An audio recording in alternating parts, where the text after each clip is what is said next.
We are here because we are dedicated to helping the entire CrossFit community. Determined to elevate coaches, box owners, athletes, and everything in between, we believe that this mission will begin right here, right now. While this time and this goal begins with you, our hope is that you take this fire ignited within you and weave it into your own life with the same unrelenting passion to give those you have the privilege of coming in contact with the best hour of their day.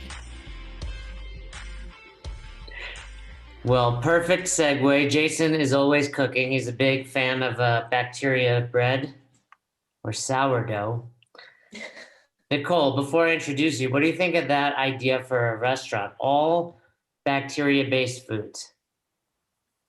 I think it could turn some people off. You got sourdough, you got kombucha, you got blue cheese maybe. So wait, you got a pro setup. Are you looking at us on your computer but filming from somewhere else?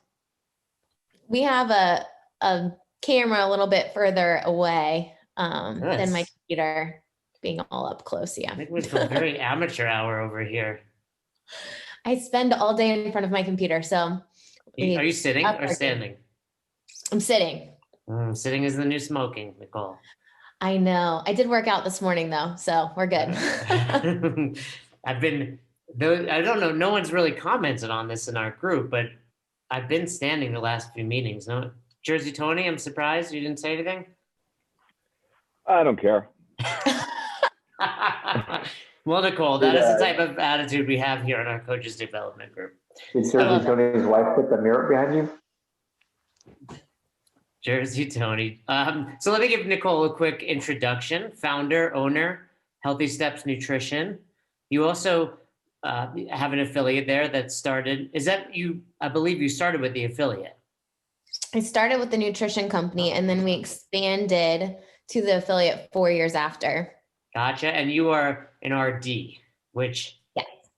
Most people are not. Most people are just gurus. Self-made experts. Self-made experts, yes. And I think I met you a couple of years ago, maybe at the games. I think it was at the games. Yeah, and we've talked, we've stayed in touch. I believe you've been on the podcast, and someone that I was on prior to this call. Christian and I were talking, and I think I'm just always inspired and admire entrepreneurs, whatever the field is. But you are not only a great, nutritional expert, but an entrepreneur, and that's perhaps most exciting. And you're doing a great thing in the CrossFit space. So this is our little humble group, Nicole. Thursdays we've had some great guests on. You may recognize some of the name. We had Chuck Carswell, and who else have we had? Coach Bergner, Austin, Federico. Who did we have that you liked? Federico liked Denise Thomas. Denise Thomas. He was a big fan of Denise Thomas. I'm waiting for Chris Hinshaw. Oh, Hinshaw's coming on. What is it? 2 weeks on the 28th? Yep. Yeah. So I'm putting my marks on my calendar. Thanks, Federico's in Italy, Nicole. So obviously you'll talk about spaghetti and lasagna and that type of stuff. So as we do in this group, I don't know if you want to give yourself a little more of an introduction. Who's unmuted? Is that you, Matt? What's up? Yeah, you forgot to say that he has the best love story ever. Yeah, well, there's quite a, is it a Ross Rachel for Friends, right? It's like we had a whole 12-week love story with Federico, and I don't want to get too into it, but it ended well. It ended really well. As far as we know, that was a week ago now, Federico. So, Nicole, anything else you'd like to add before we kick it off to Q&A?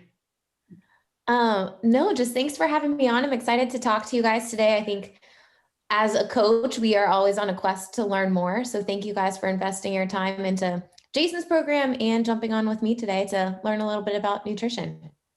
Yeah, you really nailed it. As much as we joke around, these guys are the forefront of the CrossFit world and CrossFit community. They some of them, this is 2 a.m. I don't see Sim on this call. Is Sim on the call? But it's probably, oh, there he is. It's probably middle of the night in India, Sim. What time is it? It's 11:30. Yeah, 11:30 at night. I'm fast asleep at that point. and many of them level 1 trainers, not box owners. A few box owners on here. We got Ryan, a potential couple other, Matt in the corner, just passed his L3. So, Awesome. really good stuff. Who wants to? We typically have the virtual hands, guys. Brady's not on this call, so someone's going to have to go first. Typically, we can call him Brady, and he will just come up with a question. But I'll let these guys put their virtual hands up. Well, maybe I'll ask a question to start, just to kind of get there to understand. Can I switch things up? Yeah, go for it. Why don't you guys raise your virtual hand if you guys do anything in regards to nutrition now, or regular hand, that's fine too. Actually, you know what? Sim taught us a reaction, so they can do a reaction. How about you guys do that reaction? Oh. It's really cool. Cool. There we go. Can you see? Okay. Can you see those? Yeah. Yes. Awesome. So it looks like about half of you. Well, slowly, half of them are, and then the other half are not good at technology, and they're looking for the reaction. I love it. Okay. Cool. Well, at least I know a little bit about. Are we talking about nutrition? Are we not? Yeah. I think as a coach. Sure. I mean, I'm any question, as long as Nicole is comfortable answering them. Yeah. But obviously, you're our first nutrition expert that we've had on. Let me ask you a question to kick it off, though, Nicole. I'm sure you ask that a lot. Who does something for their nutrition? What do you mean by that? Because that's a question I ask as well. And I mean, technically, don't we all do something for our nutrition? Who talks to their clients about, I think there's a difference between engaging nutrition to a conversation into a class. For instance, like asking a question of the day regarding nutrition to all of your members and just get the conversation going, versus who is having a structured nutrition program where people pay you for nutrition coaching and you're providing more individualized guidance. If you're not doing anything right now, getting the conversation started in classes, I think, is a really great strategy. One thing that we do at our HQ location is we ask a question of the day related to nutrition once a week at least. So like on Saturdays, we'll ask, what did you have for breakfast this morning? And everyone will go around and answer. And then as my husband's doing the warm up with everyone, he'll be giving people tips about, okay, are you guys looking at the nutrition facts of your breakfast? Are you having a balanced breakfast? Giving people some ideas. So they're just building nutrition into the culture. I think the really cool thing about CrossFit is we understand that nutrition is the foundation, but the application of making it the foundation is where there's such a huge gap for most coaches and gym owners, right? What's the most shocking breakfast you heard from one of your members? Gosh, I think there's a different conversation that happens when I'm there and when I'm not there. Nicole's not going to find out about this, right? Yeah. I think they all are, we build nutrition so much into the culture of our gym that everyone comes knowing like they should be having something, right? And I think it's a really cool opportunity for us to, like, someone will mention a recipe that's on our website, like the double chocolate overnight oats, which is delicious. And then I'll just start talking about it. So then now more people want to try it and they leave and they go home and prep it. And it just gets the conversation going for sure. People have like weird stuff, or maybe they're not eating breakfast at all. They're struggling during their workouts. And then it's a conversation of like, hey, maybe you do an experiment where you try eating before and see how you feel, see how much more energy you have. And again, just getting the conversation going in classes, I think, is a really great first step. I love it. So, you are really focused on nutrition, obviously. And I think it's, as soon as someone goes to your website, which is kind of the window into your business, do you find that you attract more CrossFitters that want that? Or do you find that potentially it's scary? Like, hey, I want to go to the gym, but I'm not ready to focus on my nutrition, and these people are going to yell at me. The way we talk about nutrition is so simple, and everything that we talk about in regards to nutrition is trying to keep it as simple as possible and one thing at a time. So people seek us out for nutrition first, 90% of the time, and then we get them bought into the gym. So it's the opposite of what happens at most gyms. But there's not an option to start at our gym without nutrition. So our gym is a little bit more a little different than most gyms, right? Because most gyms people are coming in for fitness, and then you're getting them upselling them on nutrition. And when I look at my ideal clients, I want people that want to invest in themselves and dial in nutrition and fitness, because I know that's the best way to help them achieve their goals. So if you talk about nutrition in a simple way, I don't think you're going to push people away, for sure. But what I see, what happens most of the time when I talk to gym owners is I go to their website, I go to their social media, there's not one thing about nutrition. And then they ask me, why am I not growing my nutrition program? And your followers, your members, your community is not going to prioritize nutrition if you don't. So if you look at your website and there's nothing about nutrition, don't be surprised when no one signs up for nutrition at your facility, because they are thinking that you're just selling them on something instead of that really being the path to the best option to help them achieve their goals. I love it. Yeah, that makes total sense. Jason, you want to ask the first question? I do. Sorry, my AirPods aren't working that well right now. So you kind of actually answered my first part of the question about introducing nutrition to the gym, just kind of in a casual setting. I have my precision nutrition level 1, so I do a little bit of nutrition coaching. But I found that a lot of times when I try to bring it up, it's definitely not in our culture, that the conversation gets hijacked real quick. Like people start going, well, everyone's different and this works for me. And things just kind of go off the rails. So I wanted to see what you and Jason think about ways you can kind of keep that conversation simple and kind of more directed, because it just can go in so many places, especially in the class setting in just that 1 hour. Yeah, I think that's a really great question. Are you a gym owner or a coach? I'm a coach. Okay, perfect. And I asked that because to me, it's really important that owners are bought into the program. Like their tone sets the tone for your entire business. So my first conversation would be with the owner and saying like, hey, where is the priority here, so that we can be all on the same page, and then getting the rest of the staff on the same page. So if you can get the owner and the staff speaking the same language about nutrition, then it's going to be easier to carry that conversation. The other thing I would say is start talking about things people care about. So what I used to do when I first started nutrition coaching, I would write down in the notes section of my phone, like, what questions am I getting asked?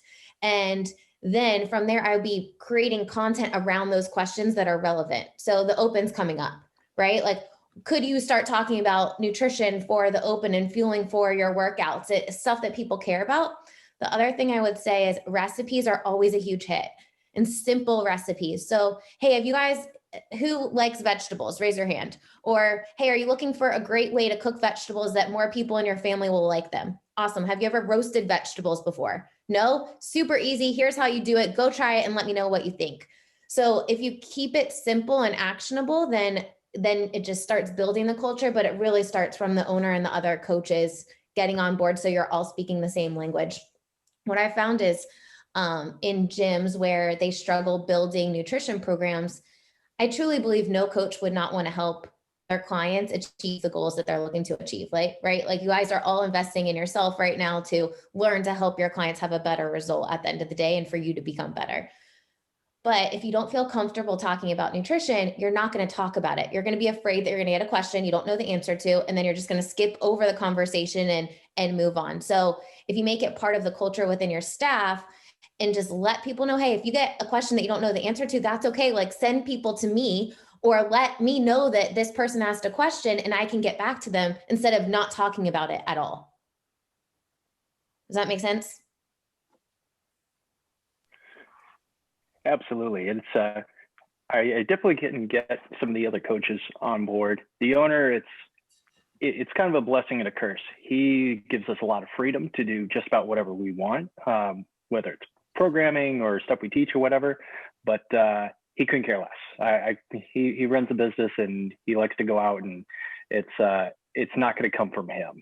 So it would be from me and some of the other coaches, but everything else, the content and all that, that's very helpful. Well, start there. Start with other coaches.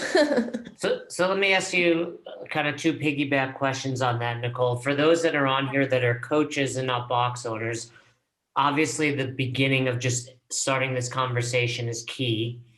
What are the first couple steps they can take? Because it might be hard if you're at a box and they've never discussed nutrition and you walk up to somebody, the response would be like, do you think I'm fat? Or do you think why me? Right? We just know, hey, this is not only for aesthetics, but performance and health, etc. So one, what are maybe the first couple introductory question statements? And then two, if they are coaches, what do you think is a fair split if they decide to start working one-on-one with clients? Because it's unique in the sense that you're not taking up floor space like a trainer, but I do believe as a box owner, hey, these are the clients I've spent money to bring in. So there needs to be some sort of split. So what are your answers to those questions? Yeah, let me start with the first one. So if nutrition's not a topic at all, like how do you get your foot in the door? Definitely having the conversation and sharing super simple tips. Jason mentioned that he's done precision nutrition. I've personally done that. We have a partnership with them. I think that's a great certification. We also built a CrossFit preferred course talking about a habit-based approach. So get some education, invest in yourself to understand how to talk about nutrition. From there, it's just sharing simple tips. What do you do to help yourself stay on track? What are some simple things that you prep? What are things that do a day in the life? Hey, this is what I eat throughout the day. If you eat well, this is what I eat throughout the day. Here are some tips to help you. So people just start associating you with nutrition tips. And then it's, all right, let's build that authority. And then now let's ask for people to sign up for our nutrition program. Regarding compensation. So with our program, most gyms will pay their coaches $4.99, but they're also the ones investing in the education, the ongoing mentoring and support. So 44.4% goes to the coaches. At our HQ location, we pay our nutrition coaches that 44.4%. I'm the one spending the dollars on marketing. I'm the one that's, absorbing the cost. Yes, for nutrition coaching, there's not as many costs as coaching a class because you don't need a ton of equipment. But they're under our insurance. We're passing the clients off to them. And when you charge appropriately for nutrition, you're still making a really good amount. I would recommend if you're brand new to this, like you obviously need some education, but when you're building nutrition programs, look at not just doing a one-time consult. You want to build like a membership for nutrition coaching, like your gym membership. So you don't feel like you have to sell someone every single time they come in. It does not work well to build a nutrition program that way. I've tried it. It really is very slow. So building a membership, we do a 12-week commitment for our nutrition coaching program at our gym. Jason, I don't know what you guys do with Own Your Eating. Do you guys have a commitment for your nutrition coaching program? Yes, we do. So having some type of commitment so you don't feel like you're having to sell them on nutrition every single time they come in, and building it so that you have a streamlined way to manage your clients and you're not feeling like they're texting you, Facebook messaging you, emailing you, all of the communication. So you want to keep it as simple as possible for clients. I love it. Yeah, I think that's super helpful because, as I said, many of the people on this call are trainers at a box, and they need to at least have a jumping off point there to have that, if you want to start doing some nutrition coaching and it's not happening, to let the box owner know, hey, here's what I'm going to charge. Is this a fair rate for me to give to you? Federico, you got an early question today. Yep. Actually, it's a question for both Nicole and you, Jason. I'm not answering questions today, just Nicole. Okay. Only for Nicole.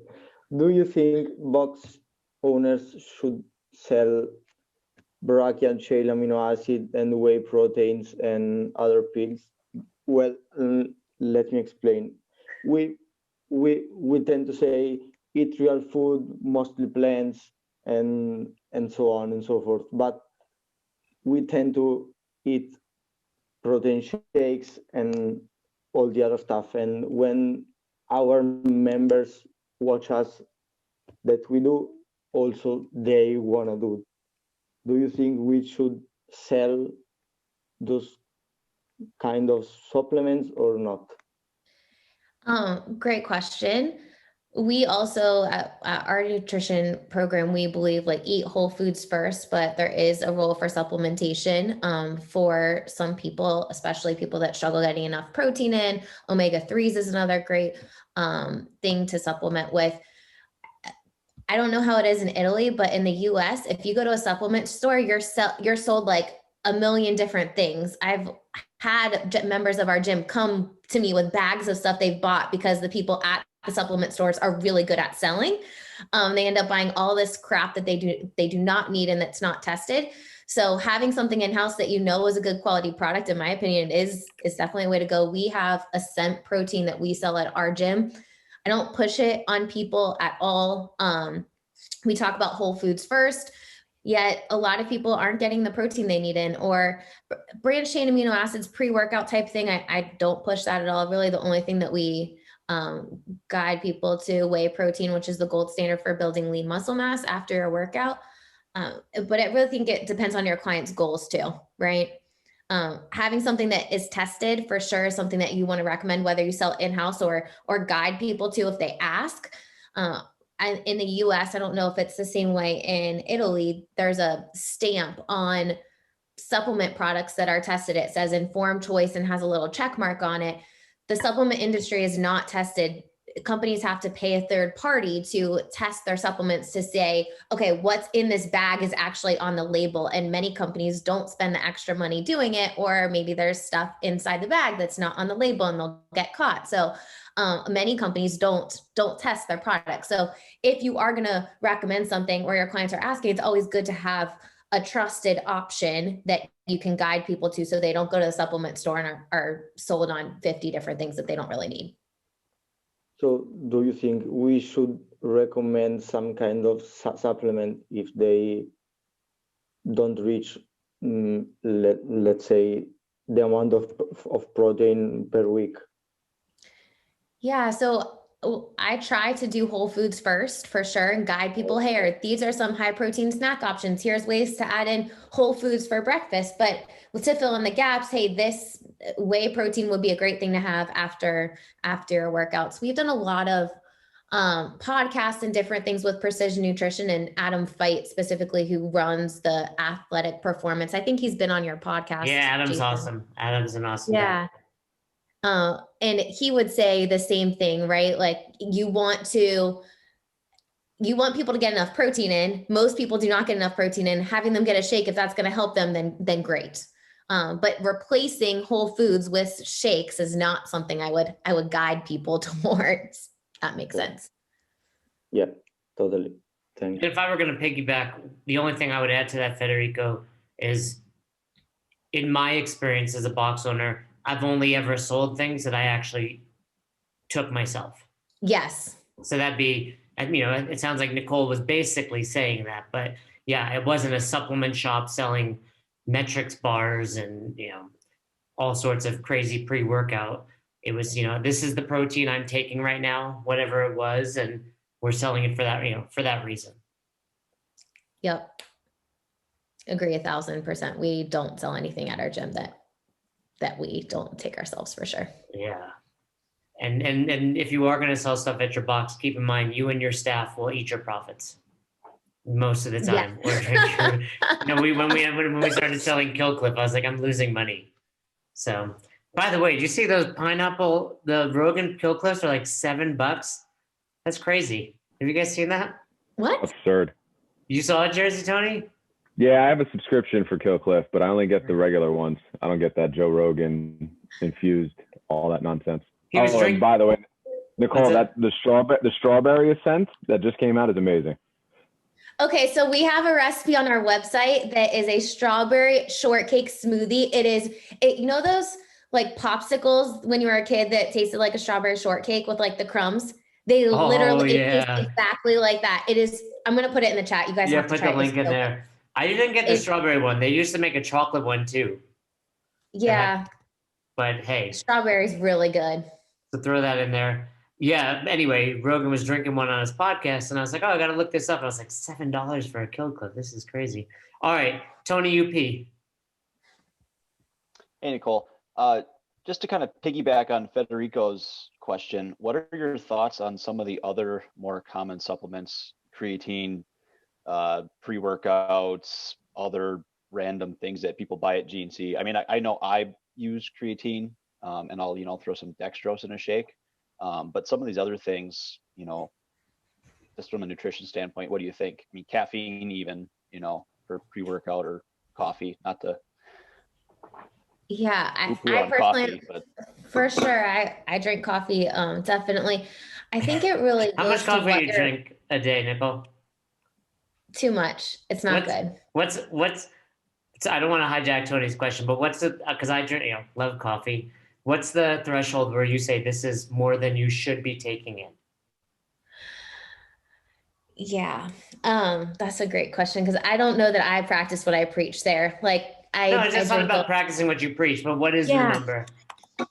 So I drink about 2.5 cups of coffee a day. The half-life of coffee is 8 hours. So if your clients have trouble sleeping and they're drinking coffee at night, that could be impacting their sleep for sure. 8 hours. So you still have half of it in you 8 hours later is what you're saying. Exactly. Wow. Okay. That makes I didn't know that. Okay, cool. So if you're drinking coffee at night, even if your clients don't think that it could be causing them to struggle with sleep, it could be for sure causing them to not be able to sleep as well. Let's go back to this. So the question about, I was gonna say, no. You've avoided. You say 2.5 cups for you. Yeah, I mean, I be honest, because this is like 20 ounces. Is this a 1 cup or is this? Yeah, that's a lot. And I have about 20 ounces here too, right? Like what's a small Yeti? Yeah, the it's Yeti, like yeah. But cups, because I got a pour over kit for Christmas and I started Googling like how to do it. And all these people are making like 10 ounces of coffee. I'm like, who drinks only 10 ounces of coffee? Like that's a sip. Not me for sure. So 2.5 cups. Too, like on Zoom, you drink a lot more coffee. Like it's tough to stay engaged in a meeting on Zoom. Especially like with these types of people on this call. No, you guys are awesome. But I think I'm in another meeting all day today. So today's a good coffee day for me for sure. I'm sorry if these guys are boring you. You need to go do a shot of espresso after. Oh my gosh, no, I'm excited to talk. I love talking about nutrition. It fires me up. Okay. Go ahead. We'll answer Tony B's question. Yeah. Supplements. What do you recommend? For 99% of your athletes, they're trying to lose weight. They're trying to become the best versions of themselves. They are not games athletes. Like we don't need to. Jersey Tony's on this call, for the record. Jersey Tony might be at a level. Guys, I want you to know words hurt. You got 12 rounds. You got 12 rounds of a workout the other day. I don't know if you saw it on .com, but he's kind of. I'm furthest thing from it, man.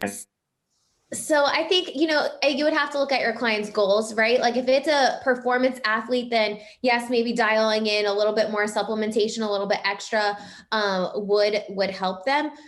For most of our most of our clients, every single one of our clients at our gym, like they don't need to be taking branched chain amino acids. They don't need to be taking all of this extra stuff. Like it's not necessary.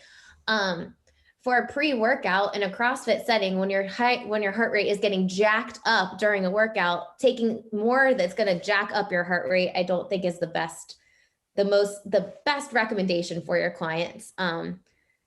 Eat some protein and some carbohydrates before your workout, stay hydrated.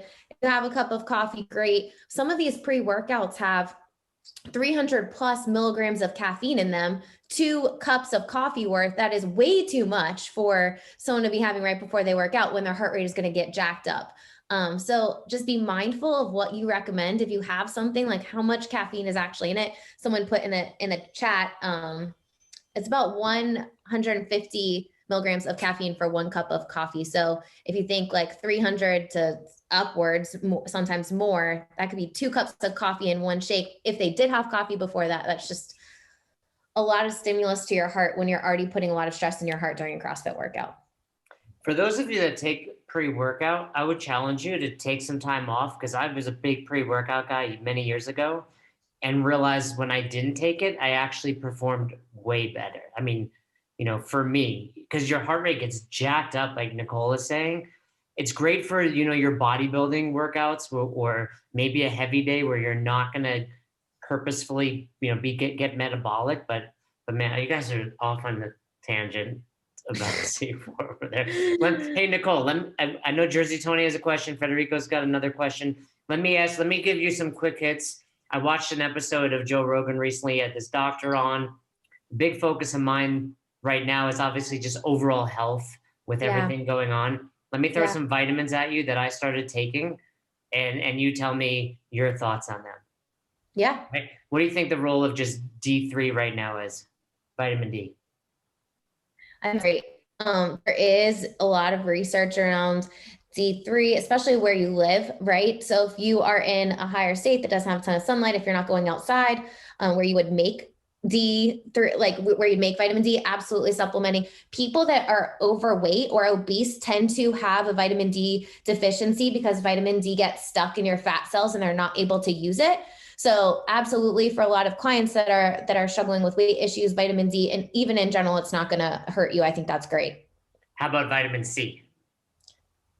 Good. But I also think if you're eating, yes, having vitamin C, I think is a great option too.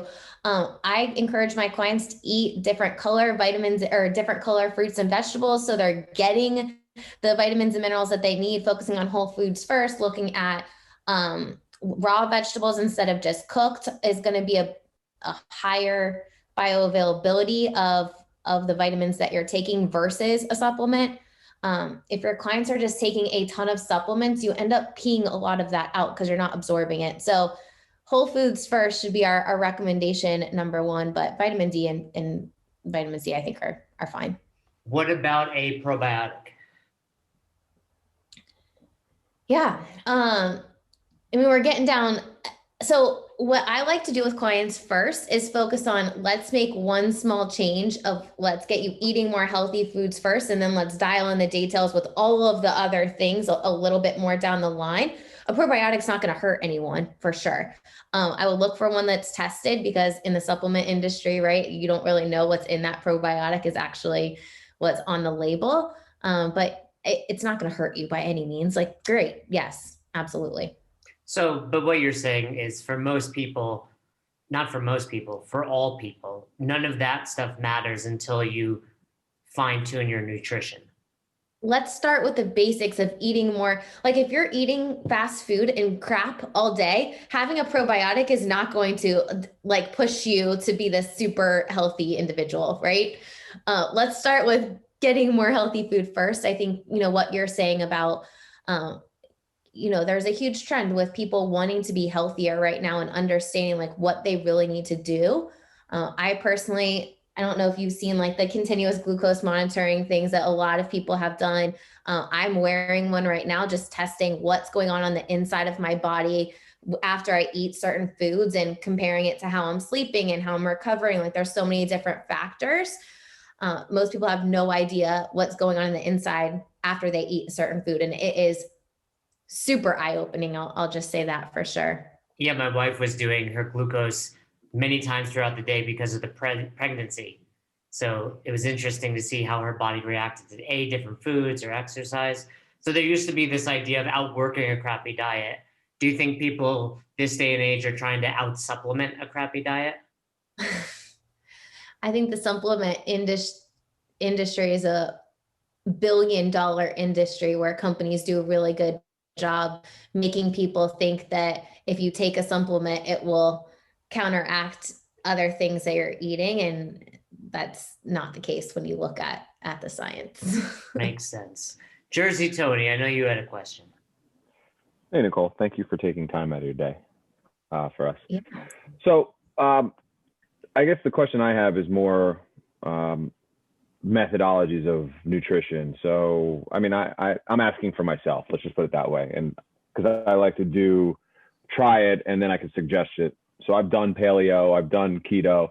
A friend of mine has suggested the carnivore diet, and who's on the top left of this call. And I'm doing some research on it, and I really wanted to get your thoughts behind it, just to see what you've heard, what you've thought of, any suggestions. Use that term friend loosely, Tony, huh? You know what, man? I shoot or shoot, all right?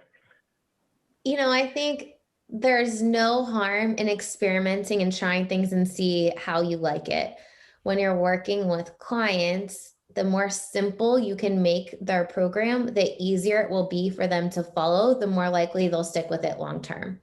So many people try different diets and they go all in and try to change too much at one time, and it ends up leaving them back 10 steps from where they started from, because they do all this stuff, and this is like the standard challenge, right? You do a million things, and then day 31 of your 30-day challenge, they're right back to pizza and beer, and all one bad weekend turns into another year until the next challenge. So our philosophy at HSN is focus on one thing at a time, keeping it simple, focus on adding more healthy things in instead of saying, oh, you can't have all of this.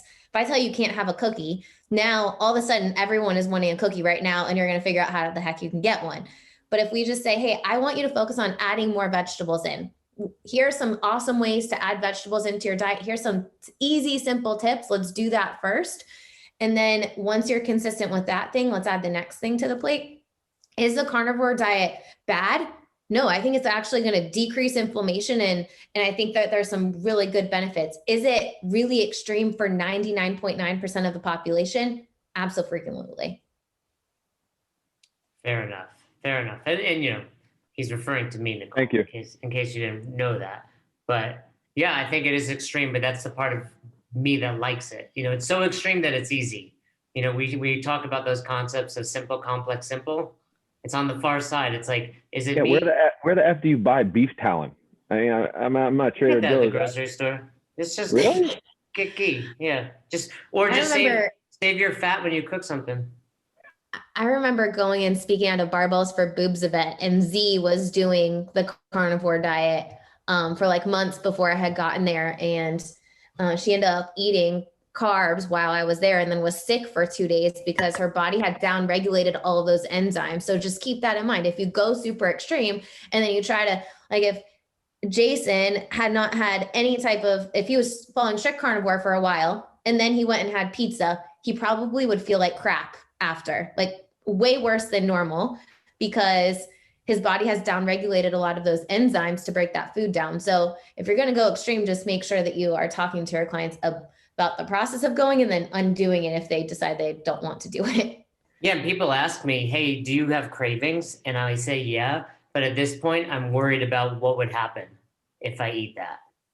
You know, I'm truly like, I've realized, for one, my body is very allergic to cheese, and I never knew that, or any dairy really. So I'm like, if when my wife gets crumble cookies, I'm like, of course I want one, but it's easier to say no when I'm worried about how my body would respond. And I have brought back in about 400 grams of fruit every day. So I do have some fruit, Nicole. All right. Let's go back to Jason. I think Federico is waiting longer than me. Yeah, but I always like to wrap up with Federico. He always has a good bomb at the end. So I always like to save him for the end. Definitely gonna be better than mine. All right. So I know with clients, like, it's not so much, I totally have a nerd question, Matt.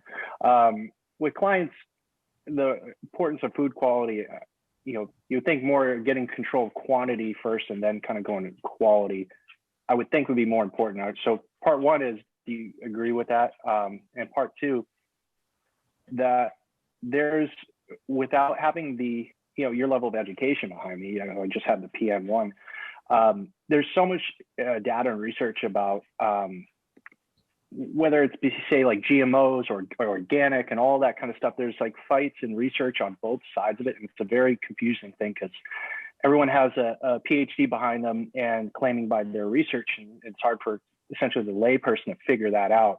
I wanted to get your opinion on, GMO, organic, all that quality stuff versus kind of conventionally raised and grown food, just in general.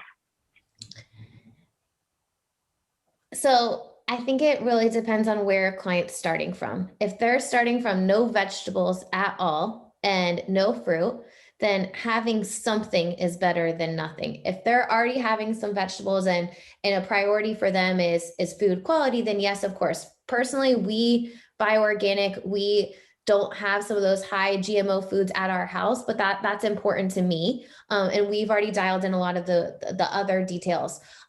When you're talking about is what's more important, quality or quantity, I think that they're both important.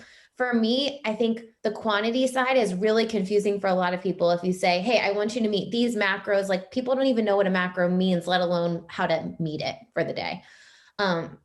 So what we do is we talk about adding more healthy foods in. I talk about the plate method. I show people with their hands, what do portion sizes look like? So no matter where they are, if they're going out to eat, making a plate at home with whatever they have, they can make a balanced plate. You know, when I first became a dietitian, I was obsessed with the metabolism side of it. And I think as coaches, we can all relate to this, right? Like when you go through level 1, level 2, even like Jason's level of knowledge, which I would put it as a 10 out of 10 of super knowledgeable about CrossFit and fitness. CrossFit, yes, of CrossFit, yes. 11, and fitness 11 in general. 11, okay. I'm sure he can get super technical, but he's going to relate with more people if he says, push your butt against the wall. Hey, squeeze your stomach, instead of like, hey, I want you to do the X, Y, and Z to get this stimulus and this whatever. Like if you keep it simple for people, they're going to understand and they're going to feel more confident. So to me, like I don't use any of the metabolism knowledge that I got in getting my master's in nutrition. Like I don't use any of that. I learned more from the PN and coaching clients and working with clients in practice than I did getting my master's in nutrition and becoming a dietitian. But what I've found is the more simple you keep it, the more confident your clients will feel, the easier it is for them to stick with it long-term. Keep it simple. If you're not even sure how to do that, we did start a podcast called Nutrition Made Simple this year, and we talk about something simple related to nutrition every single week, and take those tips and use them with your clients. Where can they find that? Everywhere? Yeah, everywhere. Nutrition Made Simple. You say we, who's the other person? Myself and our director of nutrition education, Ashley Osterman. But then we interview different people who've had really great success stories every other week. So yeah, it's a fun little project that we started. Very cool. Okay, we got a first time question from Hannah. Hannah, all the way in Hawaii. You're gonna be able to unmute and you wanna come on video or do you wanna? Well, I'm getting my hair done today and I have curly hair. I've got a huge afro right now, so I don't want to go on video. All right, we get you, Hannah. So my question is, what do you do with clients or family members that have an extreme addiction to food and yet they want to lose weight? Their job asks them to lose weight, and you've tried to point them in the right direction. You've tried to even go to the extremes of cooking for them, sending them recipes. What do you do when you're just when you're depleted, right? Yeah. I believe I know this person. Your for them is full. Is this someone I know? Yes, it is. Okay. I can definitely relate to where you're coming from. My father-in-law, he was actually on Forks Over Knives, has a true addiction to food. And we have all tried, including me, to help him. And unless they want to help, it is really tough.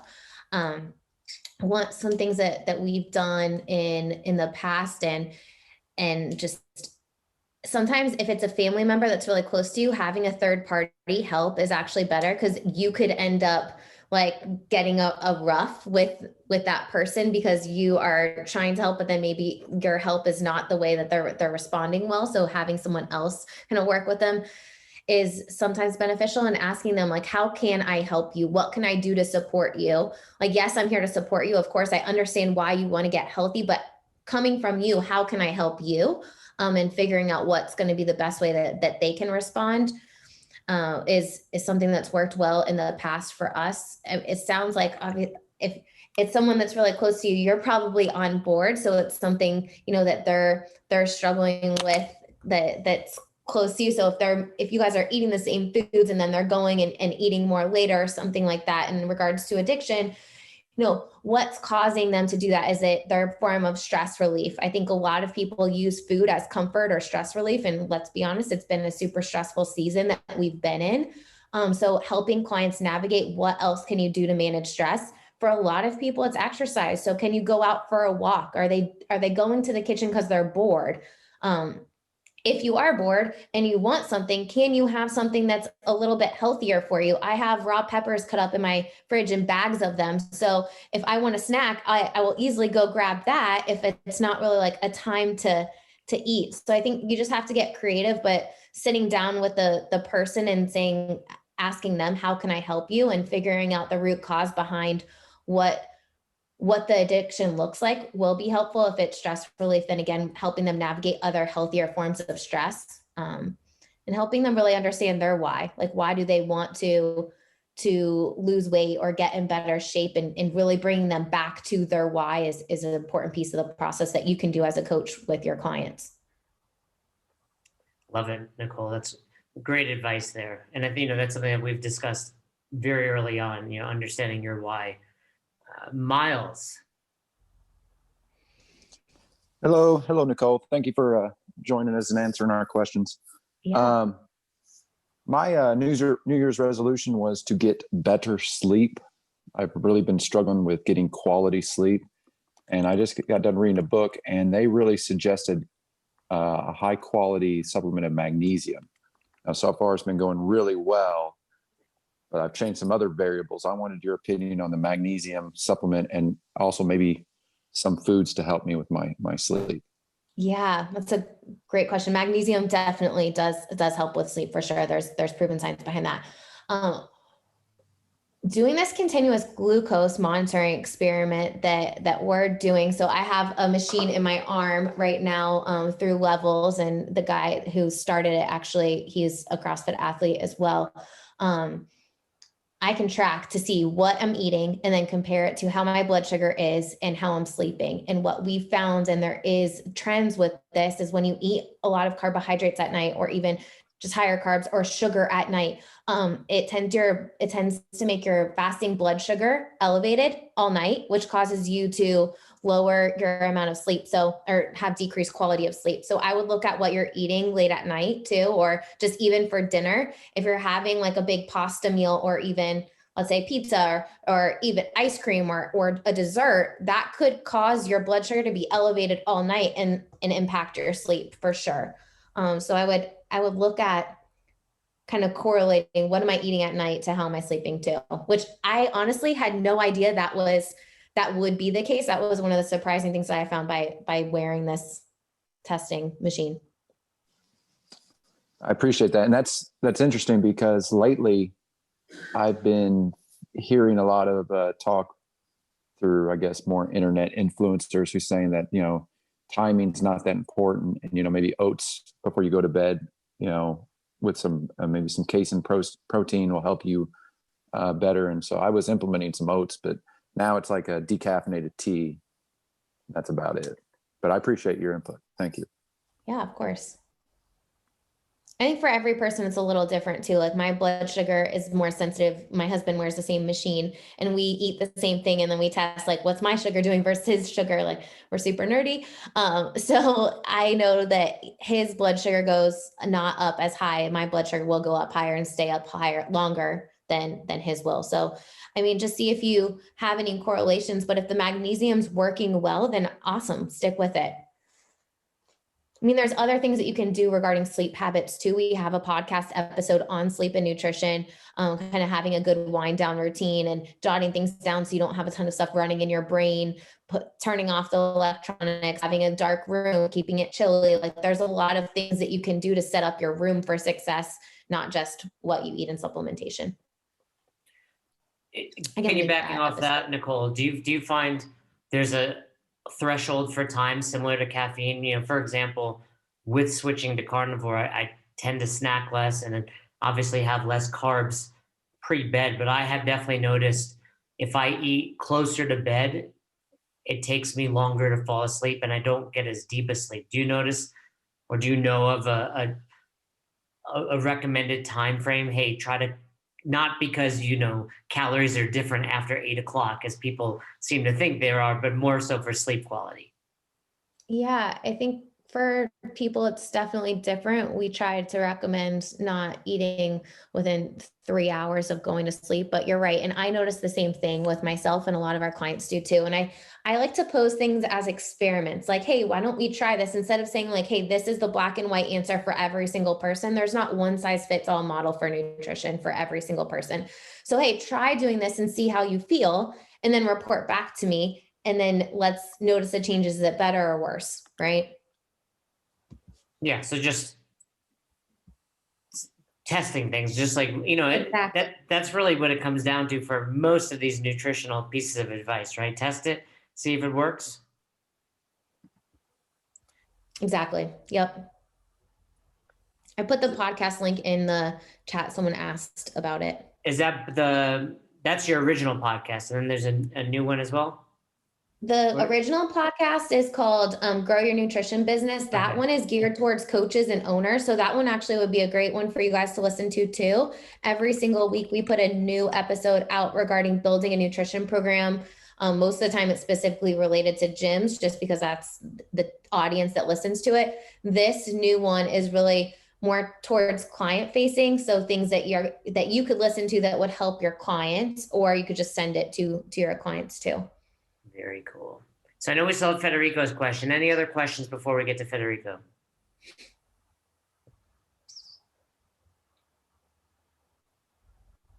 All right, Federico, take us home. Do you have time for two questions? Yes. Are you good with that, Nicole? Sure. He's a quantum mechanics study, so careful. These are going to be intense. If someone trains, let's say at dinner time, what approximately do you recommend to eat after workout? A lot of carbs or moderate carbs, high proteins, what? Yeah, so having a balance of carbs, protein, and if they're eating like that's their dinner, have some fat too. Absolutely. I mean, what I don't think is the best option for clients if they're eating late to save like half of their calories for the day for after dinner right before they go to bed. That probably going back to our sleep question and what Jason and Miles were both saying. If you're eating a huge meal right before you go to bed, it probably will affect your sleep at some point.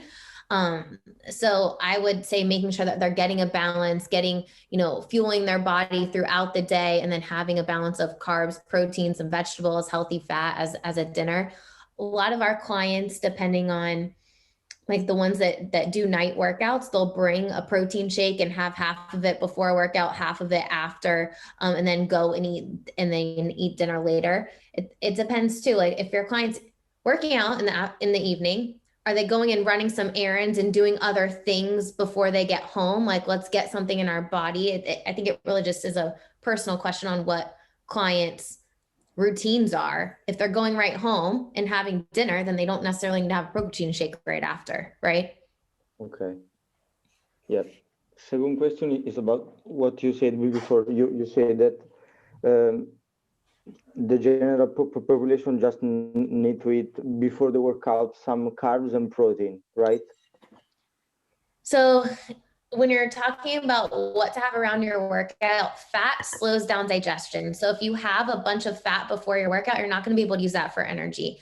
Jason right now is doing carnivore. So his body is burning fats and protein, not carbohydrates for his workout. So, but the general population having some carbs and some protein before your workout, liquids are faster digested than solid food.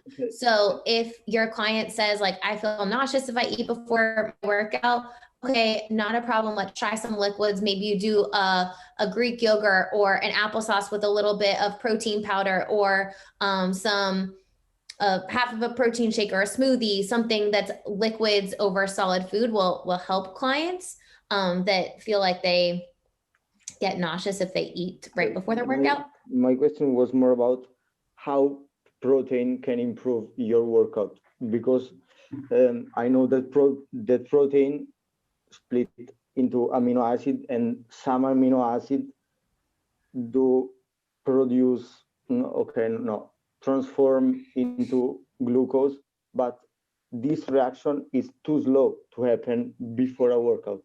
Yeah. So can improve your workout.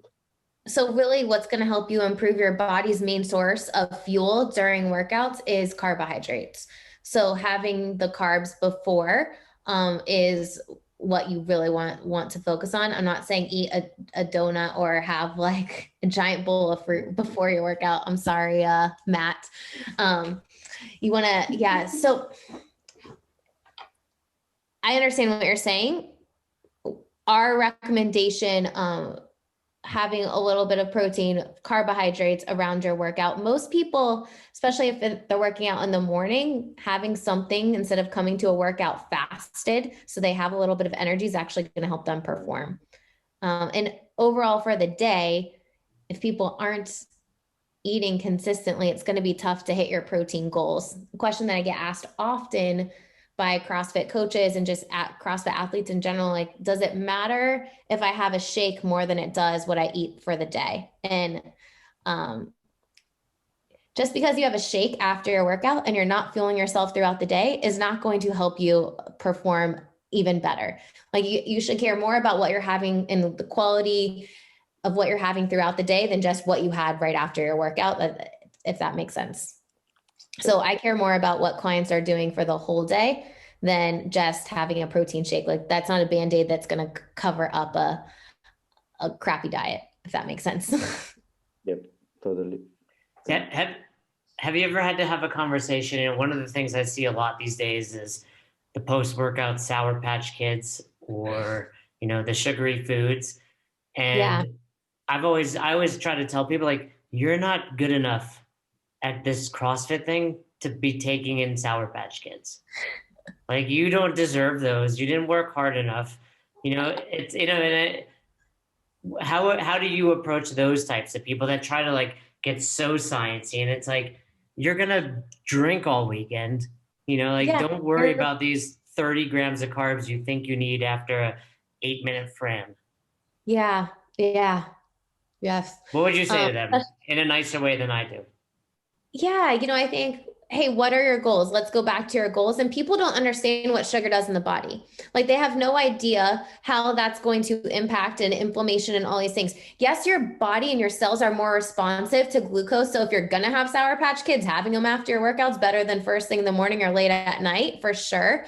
But that's not an excuse to have shitty food. And sorry for my cursing, crappy food. We're used to it. We're used to it on here.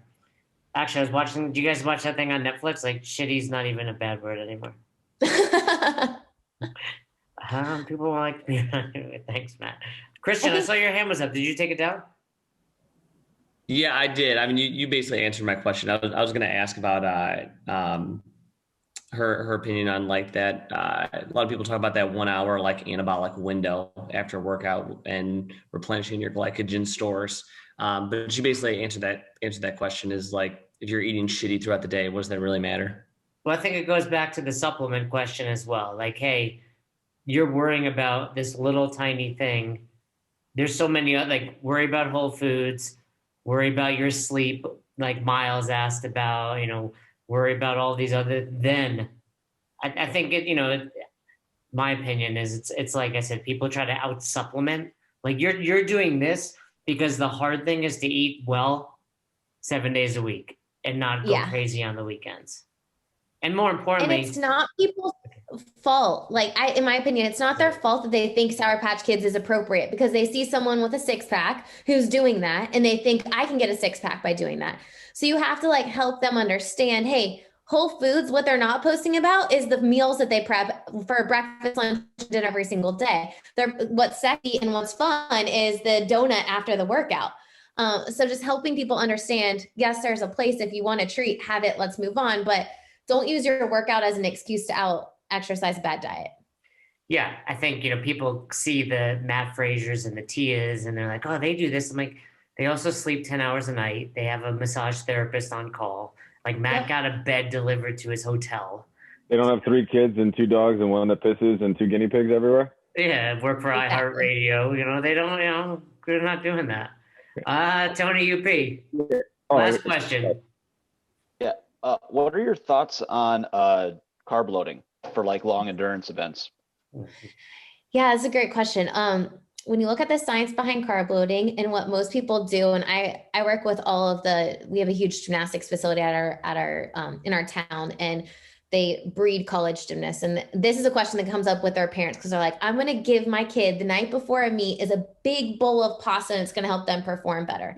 Like, your kid is doing a 2-minute floor routine and they don't need that. But your body takes a long time to adjust to get to a point where you store more carbohydrates. So just eating a bunch of food right before the meet is not going to actually help you store more carbohydrates. It's going to be stored as fat. And most people do not understand that. And going back to what we were talking about before, that's not the sexy answer. So the people don't want to hear that. So carb loading, unless you actually like follow the process of slowly getting to a point where you really are carb loading, is absolutely pointless the day before the meet. Right. And like, I meant more like, so every year I do a 50-kilometer ski race, cross country ski race. And like what I did last year was like the whole week before, I would bump up my carbohydrate intake just so I could carb load for that. You know, is a week too short? You know, how long are we talking here? It takes your body quite some time, like very much longer than a week to adjust to be able to store the carbohydrates. Yeah. So I was just stuffing bread down my throat for no reason. I'm sure you really enjoyed it though. It's a lot of bread. Okay, thank you. Yeah, of course. But these are the kind of questions that come up. Like, this is the stuff that comes up often because people, the way things are marketed and the way what sounds really good doesn't always really work in practice. Nicole, can I get that glucose monitor? I just want to, what was the one that you're, the one she's wearing? Yeah. Like no, not can I, no, not, you don't have to send, I'll give you my address. You can send it to me. The brand. That came across wrong. I want to be on you. Oh God. It's called Levels is the company that we use. They actually don't have it to the public. Look at her. But we have a link. I'll send it to Jason. And then maybe he can get it out. You don't want to give him your email address, Nicole. No, you guys can. Thank you very much, Nicole. Email me questions. It's Nicole@healthystepsnutrition.com. I don't have it super handy right now, but I would be happy to send it over to you. It's been a really cool experiment, and we publicly made it. So we had a lot of engagement about people asking about it and just kind of enlightening people. So if you do something like this, I would highly recommend that you just make it public and let people understand the journey so that they can learn something through you by doing it. At least that's what I did. So can you show it a little bit more than what you've done? So it's the exact system that diabetics use. So I can literally scan from my phone and see at any moment what my blood sugar is. And it tracks every 3 minutes. So I only have to scan once every 8 hours. And then I can go back and look at my blood sugar any 3 minutes. It's super, it didn't hurt to put on. I don't feel it. It's perfectly fine. The cool thing about this company is that it rates the food that you eat. So like, on a scale of 0 to 10, what's the best, what's the worst? I'll tell you that an acai bowl, which I get asked about every single time I talk about nutrition, was rated a 1. So my blood sugar went up super high and stayed up high from something that's marketed as healthy. And that is the exact example of why we wanted to do this, because there's so many foods that are marketed as really great that cause a huge inflammatory response, and people get super excited about eating an acai bowl every day, but don't realize the honey, sugar, all this other crap that's in it is causing you to have an inflammatory response that you don't even realize. Sorry, Matt. Matt's in Brazil over there. It's a big Brazilian. Brazil acai is very different than the acai you get in the US. That's too late. You already said it's bad. Yeah. I mean, I love acai every day, every time if I can. It's funny, your acai is very different than ours. I know it is. I used to live there. It is funny though. The idea that so many things are marketed as healthy like that. Yeah, it's like a big bowl of sugar basically, but people think they're eating well.